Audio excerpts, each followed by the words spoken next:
Cleft एक जन्मजात condition है या जन्मजात डिफेक्ट है जो चेहरे पे होता है। और ये जो है क्लेफ्ट लिप कहते हैं जब ऊपर के होंठ में कटा हुआ रहता है। और क्लेफ्ट पैलेट कहते हैं जब तालू कटा होता है। तालू जो है मुंह के अंदर जो छत जैसा होता है, जो टॉप पोर्शन होता है, उसको तालू कहते हैं। जब तालू में कटा हुआ होता है तो उसको क्लेफ्ट पैलेट कहते हैं। और ये क्लेफ्ट लिप और पैलेट अलग अलग भी हो सकता है और एक साथ भी हो सकता है, तो उसको हम क्लेफ्ट लिप एंड पैलेट या क्लेफ्ट लिप या क्लेफ्ट पैलेट कहते हैं। मेजॉरिटी ऑफ द चिल्ड्रन में पता नहीं चलता कि ये क्यों होता है। यूजुअली हम कहते हैं ये जेनेटिक बीमारी है। यूजुअली फैमिली हिस्ट्री जब होती है तो ये जेनेटिक कंडीशन के कारण क्लेफ्ट होता है। माता पिता की तरफ किसी को भी क्लेफ्ट है या किसी और भाई बहन को क्लेफ्ट है तो वो एक जेनेटिक कंडीशन होती है। दूसरा होता है कारण एनवायरमेंटल फैक्टर कहते हैं, वातावरण से होता है। और ये वातावरण जो है, जो एनवायरमेंटल फैक्टर है, वो सबसे ज़्यादा कॉमन कंडीशन है। ऑलमोस्ट लाइक 80% बच्चों में ये एनवायरमेंटल फैक्टर कहते हैं और 20% बच्चों में हम जेनेटिक कंडीशन कहते हैं। जब बच्चा पेट में रहता है तो फर्स्ट ट्राइमेस्टर में, पहले 3 महीने के समय में, यदि कोई बीमारी हो जाती है या वायरल इन्फेक्शन हो जाता है या कोई दवाई लेते हैं, जैसे एपिलेप्सी के लिए एंटी कन्वल्सेंट ड्रग्स लेते हैं, कैंसर के लिए दवाई लेते हैं या कोई स्टेरॉइड्स लेते हैं, तो ऐसे में ये सब कंडीशन हो सकती है। और हमें जानकारी ये है कि विटामिन बी कॉम्प्लेक्स या फॉलिक एसिड की डेफिशिएंसी से भी ये कंडीशन हो सकती है।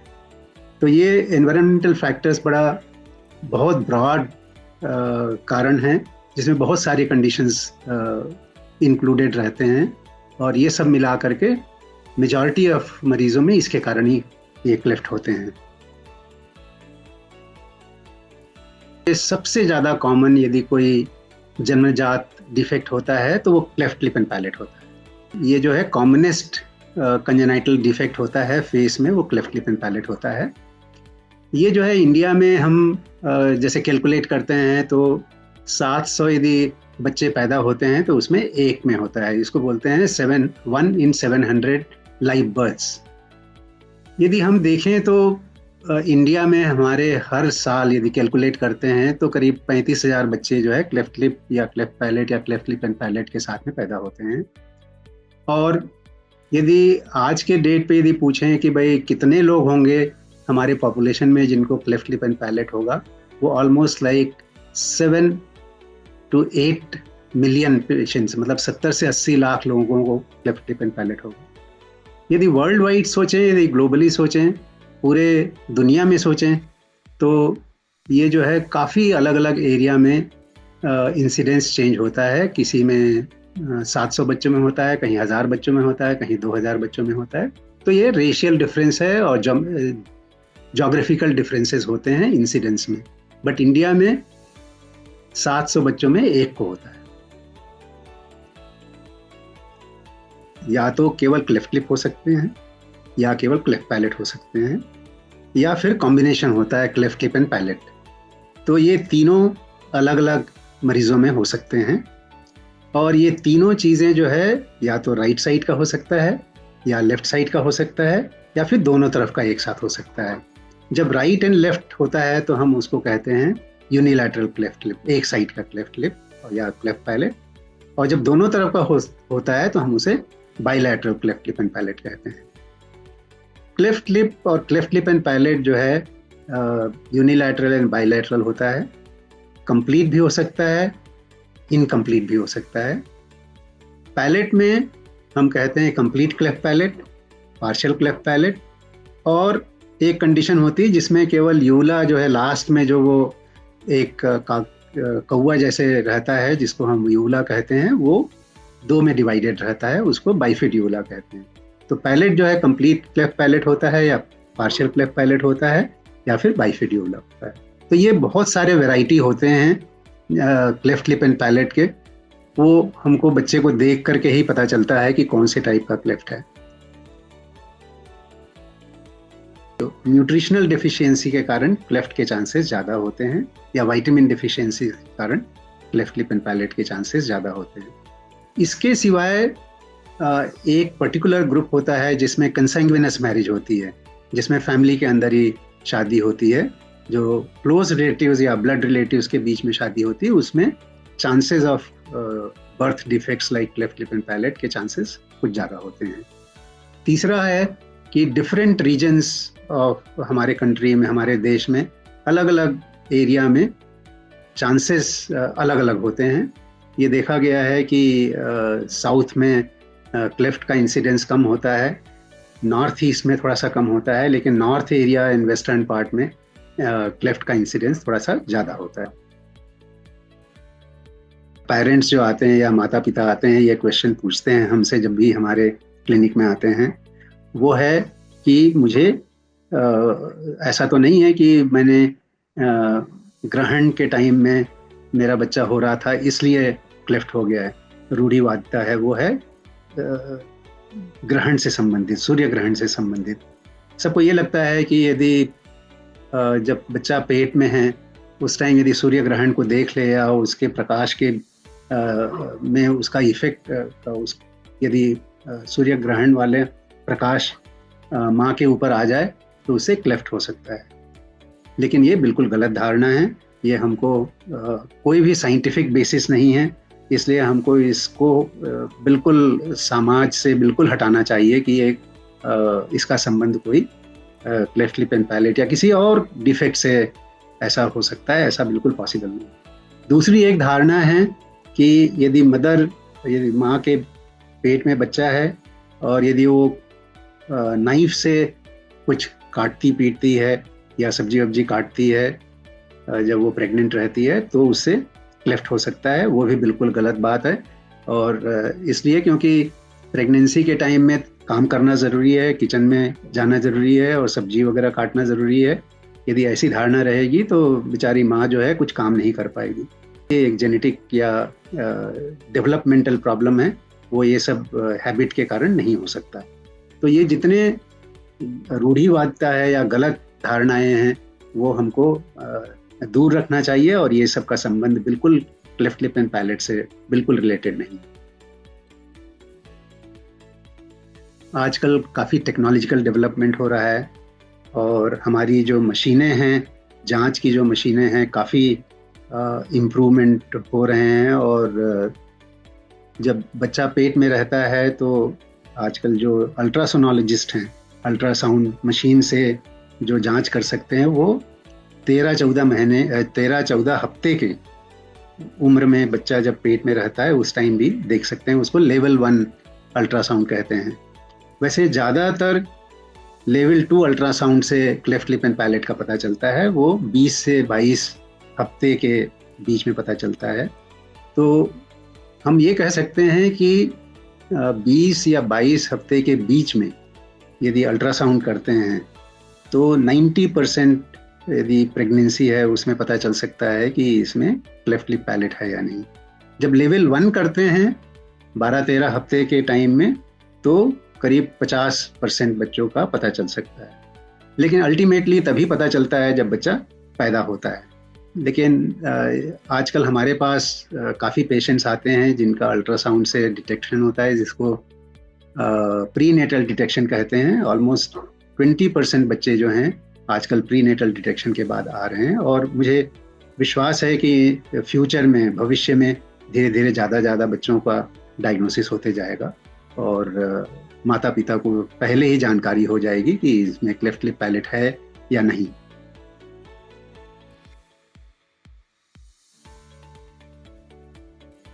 जब माता पिता को पता चलता है तो उनके सामने अल्ट्रासोनोलॉजिस्ट होते हैं और दूसरे होते हैं ऑब्स्टेट्रिशियन, जो महिला गर्भ के बारे में स्पेशलिस्ट होते हैं, जो डिलीवरी कराते हैं। तो इमीडिएटली उनको डिस्कस करना चाहिए, उनके जो अल्ट्रासोनोलॉजिस्ट है और ऑब्स्टेट्रिशियन है उनसे। तो उनको हमेशा ये कोशिश करना चाहिए कि क्लेफ्ट स्पेशलिस्ट से बात करें तो ज़्यादा से ज़्यादा डिटेल में सलाह दे सकते हैं कि क्या तैयारी करनी है, क्या केयर करना है और क्या क्या उनको फ्यूचर में फेस करना है, उसके बारे में जानकारी मिल सके। और सबसे ज़्यादा जानकारी उनको क्लेफ्ट सेंटर से मिल सकती है, जो क्लेफ्ट के ट्रीटमेंट कर रहे हैं, सर्जन हैं, वहाँ पर और दूसरे नर्सेज होती हैं, केयर टेकर्स होते हैं, कोऑर्डिनेटर्स होते हैं, उनके थ्रू ज़्यादा जानकारी मिल सकती है। तो क्लेफ्ट के बाद जैसे ही पता चलता है, they should contact the cleft care centre और वहाँ से डिटेल में जानकारी ले सकते हैं।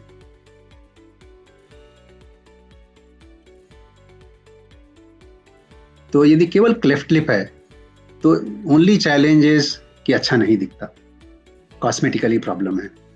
लेकिन जब क्लेफ्ट पैलेट होता है तो काफ़ी सारी चीज़ों का ध्यान रखना पड़ता है। सबसे पहला ध्यान रखना पड़ता है कि फीडिंग में डिफ़िकल्टी हो सकती है, तो फीडिंग के बारे में कैसा फीड करना है, किस टाइप का बॉटल चाहिए, कौन सा दूध देना चाहिए, इसके बारे में जानकारी इकट्ठी करनी चाहिए और बॉटल वगैरह जो भी चाहिए वो ले सकते हैं और तैयारी कर सकते हैं।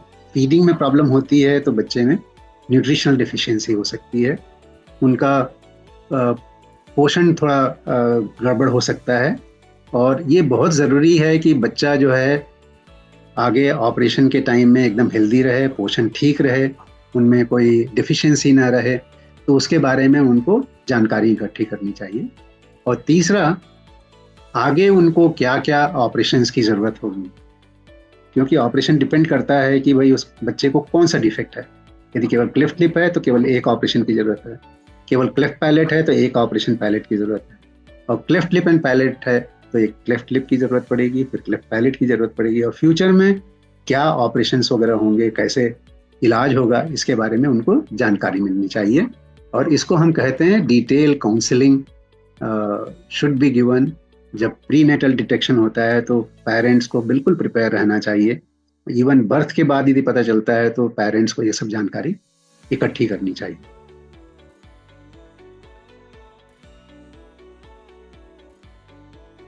अवेलेबल की बात है, सारे ट्रीटमेंट अवेलेबल है और कोई मेडिकल ट्रीटमेंट नहीं है क्लेफ्ट लिप एंड पैलेट के लिए, केवल सर्जिकल ट्रीटमेंट अवेलेबल है। और सर्जरी से बच्चा जो है एकदम नॉर्मल हो सकता है। जहाँ तक के अवेलेबिलिटी की बात है, ये पूरे देश में, हर शहर में, हर स्टेट में इसकी अवेलेबिलिटी है और बहुत अच्छे से इसका ऑपरेशन किया जा सकता है। इस ऑपरेशन को बेसिकली एक कॉस्मेटिक प्रॉब्लम है, दिखने में अच्छा नहीं लगता, इसलिए थोड़ा जल्दी करना चाहिए। हम सलाह देते हैं कि 3 महीने के बाद कभी भी कर सकते हैं। यूजुअली हम कहते हैं 3 to 6 मंथ्स के बीच में करना चाहिए। और तालू का ऑपरेशन जो है, जो क्लेफ्ट पैलेट है, वो 9 महीने के बाद करना चाहिए, क्योंकि बच्चा जब बोलने लगता है, जब बच्चा बोलना शुरू करता है, उसके बाद फिर तालू का ऑपरेशन होना चाहिए, क्योंकि तालू का डिफेक्ट जो है उसका आवाज़ से संबंध है। इसलिए उसको जब आवाज़ डेवलप होने लगती है उस टाइम में पैलेट का ऑपरेशन करना चाहिए। सो क्लेफ्ट लिप का ऑपरेशन 3 महीने के बाद कभी भी कर सकते हैं, 3 to 6 मंथ्स के बीच में। और तालू का रिपेयर, तालू का ऑपरेशन जो है 9 महीने के आसपास करना चाहिए। यदि बच्चा कभी बड़ा हो गया और हमारे पास नहीं आ पाया या सर्जन के पास नहीं जा पाया, तो इवन इफ लेट होता है, किसी भी एज में आते हैं, उस टाइम ऑपरेशन किया जा सकता है। ऐसा नहीं है कि 4 महीने लेट हो गया, 6 महीने लेट हो गया तो ऑपरेशन नहीं हो सकता। बच्चा जो है कभी भी आए, किसी भी उम्र में, इसका ऑपरेशन पॉसिबल है और रिजल्ट बहुत अच्छा है। यदि घर में किसी को क्लेफ्ट है और आपको जानकारी चाहिए, तो जितने हॉस्पिटल्स हैं जहाँ पर सर्जरी होती है, जितने मेडिकल कॉलेजेस हैं, जितने इंस्टीट्यूशंस हैं अक्रॉस द कंट्री, वहाँ जा करके सलाह ले सकते हैं। वैसे क्लेफ्ट के बारे में सबसे ज़्यादा सलाह आपको क्लेफ्ट केयर सेंटर्स में मिल सकता है, जो डिफरेंट संस्थाएं, काफ़ी सारी संस्थाएं हैं, उनके क्लेफ्ट सेंटर्स होते हैं।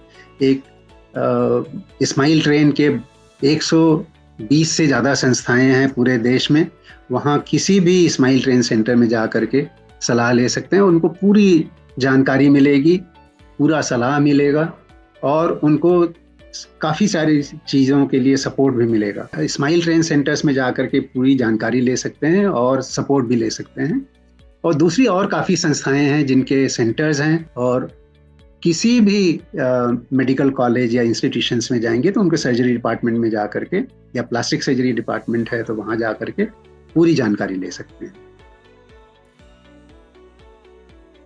कोई भी ऑपरेशन करवाना नहीं चाहता, चाहे छोटा हो चाहे बड़ा हो, चाहे बच्चे में हो चाहे बड़े में हो, हर कोई ऑपरेशन से डरता है। लेकिन cleft lip and palate operation जो है, ऐसे ऑपरेशन भर देखें तो उसमें रिस्क नहीं है या रिस्क बहुत कम है। चूंकि ये सब ऑपरेशन जो है छोटे बच्चों में करते हैं, पूरी एनेस्थीसिया में करते हैं और मुंह के अंदर करते हैं, तो उसके बेहोशी के और मुंह के अंदर ऑपरेशन करने का एक अपना रिस्क होता है। और चूंकि छोटे बच्चों में बेहोशी दे रहे हैं तो उसका अपना रिस्क है। तो इसलिए पूरी जानकारी के साथ में कि ऑपरेशन में और बेहोशी देने में, जनरल एनेस्थीसिया देने में क्या रिस्क हो सकता है बच्चे का, वो सब जानकारी के साथ में आपको उसके लिए तैयार रहना चाहिए और बिल्कुल ही इस ऑपरेशन को लाइटली नहीं लेना चाहिए। इसमें दो चीजें हैं। एक तो क्लेफ्ट लिप की सर्जरी है। क्लेफ्ट लिप के साथ में नाक में भी डिफेक्ट रहता है। तो क्लेफ्ट लिप यदि मान लो किसी को है तो इट इज बेसिकली जो लिप का और नाक दोनों में असर रहता है। तो जब हम ऑपरेशन करते हैं क्लेफ्ट लिप का, तो लिप और नोज हम एब्सोल्युटली नॉर्मल बना सकते हैं, लेकिन कोई ज़रूरी नहीं है कि पहले ऑपरेशन में एकदम नॉर्मल हो जाए। और हो सकता है कि इन फ्यूचर जब बच्चा बड़ा होता है तो उसमें थोड़ा बहुत टचअप की ज़रूरत पड़ सकती है। लेकिन हर ऑपरेशन में जहाँ भी हम काटते हैं और स्टिचेस लगाते हैं वो स्कार दिखता है। और छोटे बच्चों में जो हम ऑपरेशन करते हैं वो स्कार बहुत ही कम दिखता है। कोई बहुत पास से देखेगा तभी वो स्कार दिखता है, दूर से देखने से वो स्कार का पता नहीं चलता। दूसरा होता है क्लेफ्ट पैलेट। क्लेफ्ट पैलेट में कोई भी ऑपरेशन करते हैं तो स्कार का बिल्कुल पता नहीं चलता, क्योंकि वो मुंह के अंदर है। और यदि मान लो अच्छे से किया जाए तो वहाँ पर बिल्कुल ही पता नहीं चलता कोई ऑपरेशन हुआ हो। केवल कुछ बच्चों में जो पैलेट के बच्चे होते हैं उनमें वो नाक से बोलने की थोड़ी सी आदत रहती है, या नाक से बोलते हैं, इसलिए उनकी आवाज़ थोड़ी डिफरेंट होने से पता चलता है कि इसको क्लेफ्ट पैलेट रहा है। पोषण का बहुत ही ज़्यादा महत्व है, इसलिए एक तो बच्चे का डेवलपमेंट बराबर होना चाहिए, उसके लिए पोषण ज़रूरी है। दूसरा, ऐसे बच्चे जिनको क्लेफ्ट लिप है, इनका ऑपरेशन जो है 3-4 महीने की उम्र में होना है, क्लेफ्ट पैलेट है जिनका 9-10 महीने में ऑपरेशन होना है, जब तक के पोषण ठीक नहीं रहेगा या पोषण में कोई कमी रहेगी तो ऑपरेशन नहीं किया जा सकता।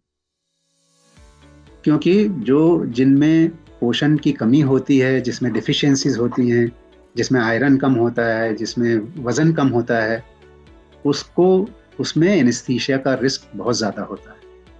और उनमें जब ऑपरेशन करते हैं यदि ब्लड लॉस होगा तो उसमें भी रिस्क रहता है। इसलिए पोषण बहुत ज़रूरी है और बहुत अच्छे पोषण की ज़रूरत होती है।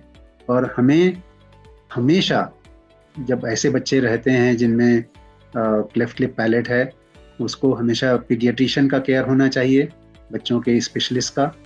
दूसरा जो क्लेफ्ट केयर सेंटर या प्लास्टिक सर्जन जो देखते हैं उनके केयर में रहना चाहिए। हर 15 दिन महीने भर में उनको जाके दिखाते रहना चाहिए, ताकि आपके न्यूट्रिशन की स्थिति जो है उसका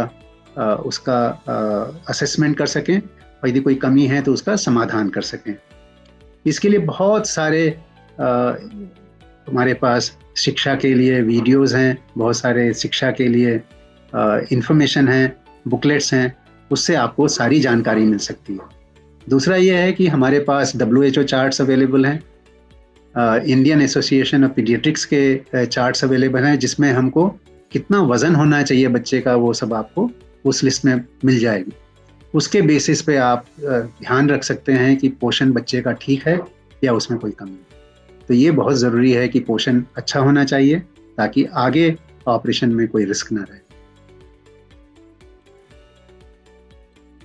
जैसे मैंने पहले कहा, बच्चा यदि लेट आता है तो भी ऑपरेशन हो सकता है। एडल्टहुड मतलब 18 साल की उम्र के बाद में भी यदि कोई मरीज़ है जिसका ऑपरेशन नहीं हुआ है या ऑपरेशन ठीक से पहले नहीं हुआ है, जिसका फिर से ऑपरेशन करने की ज़रूरत है, बिल्कुल ही कराना चाहिए और रिज़ल्ट बहुत अच्छा होता है। किसी भी उम्र में इसका ऑपरेशन कराने से फ़ायदा ही होगा।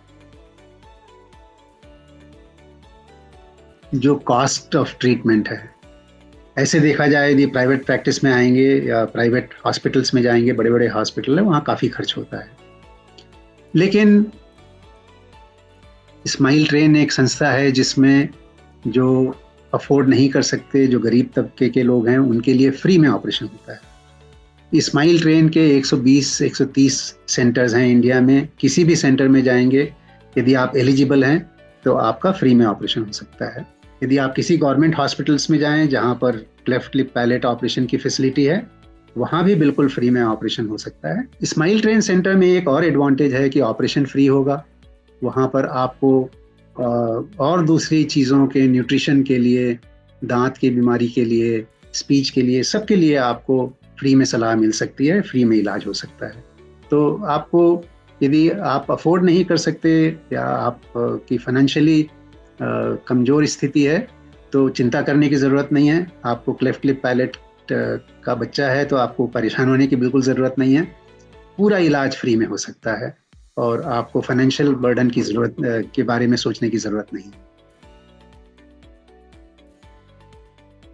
देखिए, केवल क्लेफ्ट लिप पैलेट यदि हो तो ये बच्चा बिल्कुल नॉर्मल रहता है, केवल क्लेफ्ट लिप एंड पैलेट। और सही समय में बिना कॉम्प्लिकेशन के सही तरीके से यदि ऑपरेशन किया जाए तो ये बच्चा जो है एब्सोल्युटली नॉर्मल हो सकता है, जैसे हम हैं और दूसरे जो नॉर्मल बच्चे हैं उसी तरीके से रखता है। इसका संबंध मानसिक स्थिति से बिल्कुल नहीं है। लेकिन कुछ सिंड्रोमिक बच्चे होते हैं।